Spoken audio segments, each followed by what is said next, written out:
हम सभी को पता है कि धोखा देना गलत है। किसी को कष्ट पहुंचाना, पीड़ा पहुंचाना, झूठ बोलना, यह सब गलत काम है। यह हम सब जानते हैं, लेकिन फिर भी हम रोज़मर्रा की ज़िंदगी में यही तो करते हैं। तो आपको यह सोचकर ताज्जुब नहीं होता है कि मैं जानता तो हूँ कि यह सब गलत है, लेकिन फिर भी मैं अपने आप को ही करने से रोक नहीं पाता हूँ। है ना बड़ी आश्चर्य की बात। जिन भी कामों को हम गलत समझते हैं, क्या उनको छोड़ पाना संभव है, या फिर हमें यह जानते हैं हुए क्यों गलत चीज़ है, उसके साथ ही जीना पड़ेगा। आज की इस बौद्ध कहानी में हम यही चीज़ जानने वाले हैं। इससे पहले आप इस कहानी में खो जाएं, इस चैनल को सब्सक्राइब जरूर कर लें। तो चलिए कहानी को शुरू करते हैं। यह बहुत समय पहले की बात है। एक नागा अर्जुन नाम का बहुत ही बड़ा फकीर हुआ करता था। लोगों से बेचा और भीख मांगकर खाने का उसका काम था। अपने उसी जीवन में आनंद से रहता था। उसका एक मिट्टी का बेचा पात्र यूज उसकी कुल संपत्ति थी। इसके अलावा उसके पास कुछ भी नहीं था। एक बार वह गांव में भिक्षा मांगने के लिए गया तो वहां पर एक सेठ ने उसे देखा और उससे कहा कि आपके हाथ में यह मिट्टी का भिक्षा पात्र अच्छा नहीं लगता, इसकी जगह मैं आपको सोने का भिक्षा पात्र भेंट करता हूँ। अब कोई साधारण साधु होता तो वह तो यही कहता कि हम सोना छुएंगे, हम और सोना हमें अपवित्र थोड़ी होना है। साधु सोने का क्या मेल है। यह सब अज्ञानी के लक्षण होते हैं, लेकिन जो ज्ञानी होता है वह यह जानता है कि मिट्टी के भिक्षा पात्र में और सोने के भिक्षा पात्र में कुछ अंतर नहीं है। नागा अर्जुन ने भी यही कहा कि भाई हमें तो भीख की मांग कर खाना है। अगर तुम्हें सोने का भिक्षा पात्र देने से सुख मिलता है तो चलो, हम तो वही ले लेंगे। उस सेठ ने नागा अर्जुन को रत्नों से जड़े एक भिक्षा पात्र भेंट कर दिया। भिक्षा पात्र लेने के बाद नागा अर्जुन ने उस सेठ से कहा कि मेरे मिट्टी के भिक्षा पात्र को अपने पास ही रखना, क्योंकि मुझे इसकी बहुत जल्दी ज़रूरत पड़ेगी। इस पर सेठ ने पूछा कि मैंने तो आपको सोने का भिक्षा पात्र दिया है, अब इस मिट्टी के भिक्षा पात्र की क्या ज़रूरत पड़ रह जाएगी। तब नागा अर्जुन कहते हैं कि सोने का भिक्षा पात्र ज़्यादा दिन तक मेरे पास नहीं रह सकेगा, क्योंकि कोई ना कोई चोर तो इसे चोरी कर ही लेगा, और तब मुझे अपनी इस मिट्टी के भिक्षा पात्र की जरूरत पड़ेगी। यह कहकर नागा अर्जुन उस गांव से भिक्षा मांगकर गांव से दूर अपनी उसी खंडर की तरफ जाने लगा जहां पर वह ठहरा हुआ था। तभी उस गांव के बड़े चोर ने नागा अर्जुन के हाथ में वह सोने का भिक्षा पात्र देखा और उसके मन में ख्याल आया कि इस रंग धड़ंग साधु के पास इस सोने का भिक्षा पात्र कहाँ से आया, और उसने उस साधु का पीछा करना शुरू कर दिया। नागा अर्जुन को भी उसके कदमों का आभास हो गया था कि कोई ना कोई चोर मेरा पीछा कर रहा है, लेकिन वह बिना कुछ बोले अपने उसी खंडर में पहुंच जाता है जहां पर वह ठहरा हुआ था। अब नागा अर्जुन अंदर खंडर में बैठा हुआ है और चोर बाहर उसका इंतजार कर रहा है कि यह कब सोए और कब मैं यह भिक्षा पात्र चुरा लूँ। गर्मी की दोपहरी का वक्त था, सूरज अपने चरम पर चमक रहा था। नागा अर्जुन ने सोचा कि जब उस चोर को यह चुराना ही है तो मैं क्यों उसे अपने सोने तक का इंतजार कराऊं। वह बेचारा कब तक धूप में बैठा रहेगा, क्यों उसे धूप में बैठाने का मैं पाप लूं, और जब थोड़ी देर बाद चोरी होना ही है तो क्यों ना मैं उसे खुद ही भेंट कर दूं। इससे दान का पुण्य भी मिल जाएगा। यह सोचकर नागा अर्जुन ने अपना वह सोने का भिक्षा पात्र बाहर फेंक दिया। यह देखकर वह चोर आश्चर्यचकित हो गया। आश्चर्यचकित तो पहले ही था कि साधु के पास से सोने का भिक्षा पात्र कहाँ से आया, लेकिन यह देखकर वो चोर ज़्यादा आश्चर्यचकित हो गया कि उसने वह सोने का भिक्षा पात्र बाहर फेंक दिया। उस चोर ने सोचा कि जिसे पाने के लिए मैं इतना तड़प रहा हूँ, उसके लिए वह चीज़ कोई मूल्य ही नहीं रखती है। अगर इसको मैं पा भी लूँगा इस भिक्षा पात्र को ले भी लूंगा तो इसमें हासिल करने जैसा क्या रह जाएगा। कुछ देर इसी तरह सोच विचार करने के बाद उस चोर ने उस फकीर को आवाज लगाकर पूछा कि हे मुनिवर, क्या मैं 2 क्षण आपसे मिलने के लिए अंदर आ सकता हूं?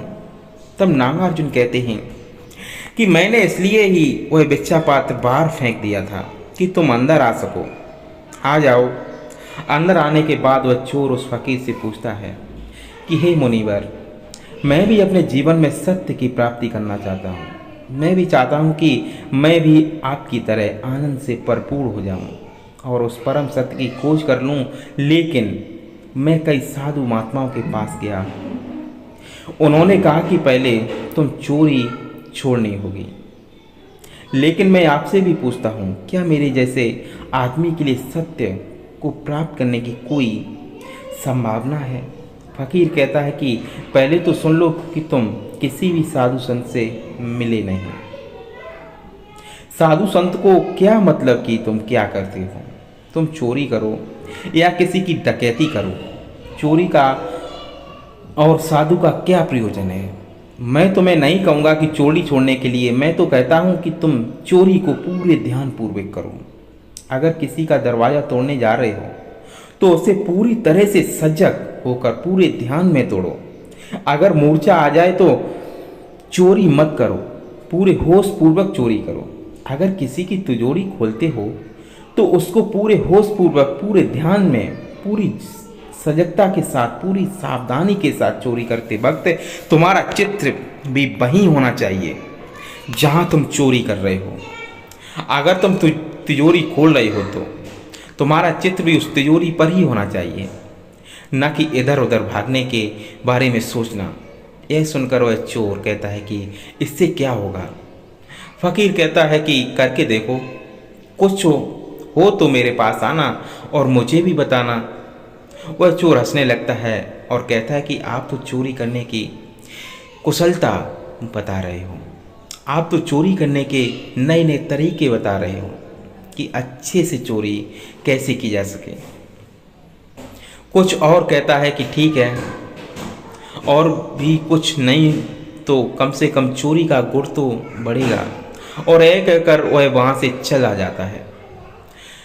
कुछ 8 दिनों के बाद वह वापस वहीं पर लौट आता है और फकीर से कहता है कि आपने मुझे धोखा दे दिया। मुनिवर, जैसे ही मैं चोरी करने के लिए होशपूर्वक बढ़ने की कोशिश करता हूँ तो मेरे कदम ही नहीं उठते। जैसे तैसे करके मैं कल एक सेठ के घर में डाका डालने के लिए घुस गया। तिजोरी भी खोल ली थी मैंने, लेकिन उस वक्त तक मैं मूर्छा में था।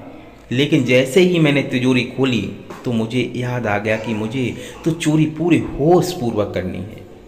और जैसे ही मैं होश से भरा, उस सारी संपत्ति मेरे सामने रखी थी, लेकिन मैं उसे उठा ही नहीं पाया।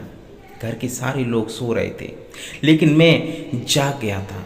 तब मैंने जाना कि दूसरों के सोने से चोरी नहीं हो रही है, मेरे सोने से ही चोरी हो रही थी।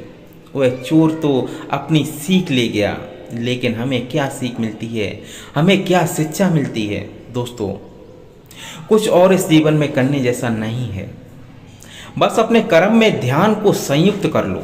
ध्यान में सब कर्म प्रार्थना बन जाते हैं, पवित्र हो जाते हैं, और जो अपवित्र होता है वह अपने आप ही होना बंद हो जाता है। इससे कोई प्रयोजन नहीं कि आप क्या काम करते हो। आप दर्जी का काम करते हो, कपड़े सीने का काम करते हो, कसाई का काम करते हो, उससे कोई प्रयोजन नहीं है। बस उसे होशपूर्वक करना शुरू करो। उस काम को पूरी सजगता के साथ, पूरे ध्यान में करो, जिससे कर्म ध्यान के साथ संयुक्त हो जाए।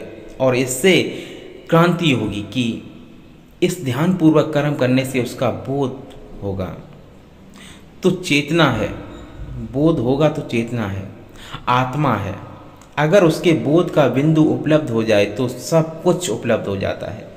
सारे धर्मों ने जो कहा, सारे ज्ञाताओं ने जो कहा, सारे साधु संतों ने जो कहा, सारे तीर्थकरों अवतारों ने जो कहा, वह उस एक बिंदु के उपलब्ध होने से उपलब्ध हो जाता है। अपने आचरण को बदलने की बात नहीं है, केंद्र को जगाने और जीतने की बात है। आचरण को बदलना सिर्फ ऊपरी बदलाव होता है और वह कभी भी परमानेंट नहीं होता। आचरण का सवाल नहीं है, अंतःकरण को बदलने का सवाल है। भीतर से बदलाव जरूरी है और भीतर से बदलाव तभी होगा जब आप कोई काम होश पूर्वक करना शुरू करेंगे और जब आपको उसका बोध होगा, जो चेतना है जिसे हम आत्मा कहते हैं, तब आपको पता चलेगा कि जो चैतन्य है उसकी कोई मृत्यु नहीं है, वही शाश्वत है और वही हमारे धर्म ग्रंथ में बताते हैं। तो इस प्रवचन को हम यहीं पर ख़त्म करते हैं। अगर यह कहानी आपको अच्छी लगी हो तो इस चैनल को सब्सक्राइब करना बिल्कुल मत भूलिएगा, क्योंकि ऐसी ही मैं कहानी रोज़ एक नई लाता हूँ। अगली कहानी में, तब तक के लिए आप अपना ख्याल रखें। मिलते हैं अगली कहानी में। दोस्तों, अपना ख्याल ज़रूर रखिएगा। ज़िंदगी बहुत ही अनमोल है, बहुत ही जन्मों के बाद मिलते हैं।